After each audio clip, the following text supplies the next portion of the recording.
What's going on, my broskiis? My name is Toadskii, back again, here to bring you guys yet another One Piece Treasure Cruise video. So now that the treasure map pulls have concluded, I've gone ahead and built my own teams that I'm planning on using in this upcoming event versus Lucci, Kaku, and Stussy. So of course, the teams that I am showing off in this video might be a little bit more difficult to build compared to the teams that I showed in my secondary video, in my initial video. If you want to go check that out, make sure to go ahead and check it. There's a lot of different ideas that you could potentially use in order to counter the gimmicks of this event. But without further ado, let's just go ahead and jump into what I have built for this upcoming event versus this TM. We'll see what happens. The boosted list isn't great, I'll say. The boosted list could have definitely been better, and it's going to make it difficult even for those that have pulled for some of these key characters. Even with those units, it's going to be a bit tricky, but let's go ahead and talk about it. So this is going to be my first team against the Old Man Luffy, and this is a pretty straightforward kind of team, very similar to the team that I talked about in my initial video. By using Carrot as the captain, we don't have to worry about removing the enemy's damage threshold, because if you do remove it, the enemy reacts to that, so we just kind of don't want to deal with that. So by using Carrot, we just ignore it. We're also using Zoro. He's kind of key. We're going to use him on stage 2, which gives us multiple turns of chain lock, which avoids the interrupt on the final stage. It waves clears stage 2 as well. And then with the supports of Zoro on Raise Max, and we also have Odin and Roger on Carrot, so that we give our quick and slashy units, or quick units, but also quick slashy units in particular, will receive a pretty big buff because of that. And that's just kind of like how the team goes. And we got the support of the Zoro to give an affinity boost, and then of course we can just use Carrot special for an orb boost. So damage wise shouldn't be a problem. May have to change some units around eventually to see how things go in the deeper parts of the TM, but should be a pretty comfortable win. Moving on to the secondary fight versus Robin, this is a pretty interesting fight. There's just like lots of different gimmicks, and yes, you can just use the free-to-play Kobe and Garp to help you get around the content. However, Kobe is a character that I want to use in a later fight, so we're going to be using something a bit different here. One thing to note though, if you actually go to the quest guide, it gives a little bit of a breakdown as to obviously what the bosses are going to be doing in this event, but it's actually important that you note the order of operations here, because you do see that the first gimmick that occurs is bind, then normal attacks only, special reverse, immunity, and then the final one that is listed there is the despair reduction. So because of all of that, we can use the Luffy to resist the bind and the special reverse before the despair is inflicted. So we can use that, and then we can have the key supports of the Nami. We have Rayleigh, and we also have got Sengoku on the team as key supports to just remove all of that despair that's inflicted.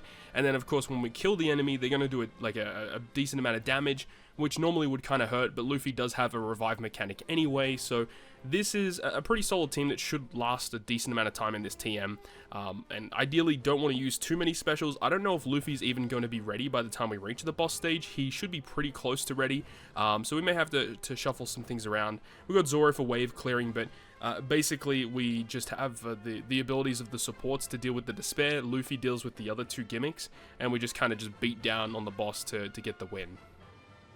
So Zoro is the next boss, and for this fight they want you to use 6+ Arlong and the new free-to-play X Drake that came out with the Kizuna Clash. These two characters just kind of deal with the gimmicks by themselves, but you do need to fulfill the condition of Arlong crew by having one of every color on your squad to get the most out of the kit.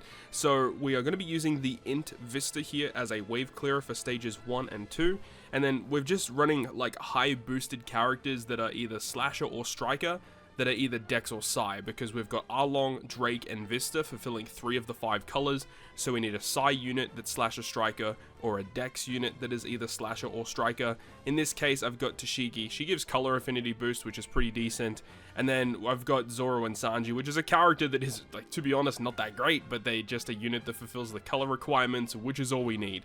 So as long as you have like the units of Drake and an Arlong crew, shouldn't be too difficult of a quest. Now we get to the last Battle Rush boss against Lilith. So the way that this team works, I want to give a huge shout out to Amaya Webaka on my Discord server, who was an original creator of this idea of a team, which I think is kind of fascinating. So the way that it works is when we reach stage 2, we're going to use the special ability of Izo and Okiku, and because we have 5 slashes on the crew, including obviously the friend captain Izo Okiku, then we get Wano slots on our captain. So the 2 Izos are going to have Wano slots, which is good when we move into that final stage. And then when you reach the final stage, you have the Sabo support to remove some of that special bind, which is really cool. We have the Zoro with the support of Mihawk to remove the resilience by doing end of turn damage, and then Stussy removes the rest of the special bind and gives a color affinity boost to the most important characters on this team, being the Izo and Okiku. And of course we got like Luffy Law for an orb boosting effect and stuff like that. Brook is just used to wave clear the first stage, which is kind of nice. And of course, because we use Okiku on stage 2, we carry a pretty good chain lock into the final stage as well. So this is a really interesting squad. I'm going to give this one a try. I think it's going to work pretty well. We'll see what happens when we get into deeper modes in Treasure Map, because things may change. You know, the boss might get a lot of HP and it could be a little tricky. But I think for now, at least in the early stages, this is going to be a really fun team to try out to see how fast we can get through this. And I think it'll work okay, at least for the early rounds of TM. Alright, so now we get to the final boss against the S-Shark, and for this quest, remember, we're going to be using the friend captain of the new Sugofest exclusive Atlas. Very important in both the Intrusion and the final boss, and we are going to be using Nami Karina as our main captain. Nami Karina are just super good on a lot of these TMs because of the multi-different things that they can do with their special abilities, and they have a pretty solid captain ability as well. Now, the way that this team is going to work is on stage 2, we would go ahead and use the Kobe special, which removes 5 turns of Bind and Despair. We also have Whitebeard. Now, the important thing about this Whitebeard on this team is that Whitebeard is not level limit break, because if you get him to level limit break 5, his special changes to cut your crew's health by 50%, where, you know, in some cases that can be pretty good. But with what occurs on the final stage with the pain debuff, we actually don't want health reduced on our squad. So we've just got the normal Whitebeard with no investments, and we have the support of the Whitey Bay, which when you use the special of Whitebeard, it's going to remove 1 turn of bind, which removes the bind off the captains completely with the Kobe special, but it also gives a chain boost on that stage, and it removes barrier by 1 turn. So that in tandem by super switching Nami Karina into Nami, and then using the Nami special, that's going to remove the barrier, and it removes one of the other debuffs, the Rainbow Shield damage reduction, which is a really annoying thing in this quest. Lots of Rainbow Shield, so Nami can get rid of that. And as well, when you super switch Nami, adjacent slots into G slots, which gives big damage for Whitebeard and the Atlas friend captain, of course. Now, when you move to the final stage, the really key thing about this team is we've got the support of Corazon and Law, which is a character that they have such a good support. So the key thing about their support, though, is that you want to have it at level like 3 or 4. Because it says that once per quest, if the enemy changes your slots, it changes the crew slots to character's own type at the start of the next turn. So anytime you're inflicted with a slot change, that support just gives you a full board of matching slots. It's ridiculously good. But at level 5, it changes them into empty slots, so you do have to be very cautious about that. You only want level 3 or level 4. So with this, we're going to get a full board of matching slots, and remember, Nami is going to be a strength unit, so we have at least 1 strength slot to pierce that strength slot barrier, so we don't even have to worry about using the superclass special of Atlas, which is something that you may want to build around if you aim to do that. And then basically we can use the Pythagoras and Edison special, which gives us chain boundary. We have the chain boosting effect as well with Kobe. Pythagoras does also give a chain boost, but only if you have an int captain, which is not going to be present in this scenario.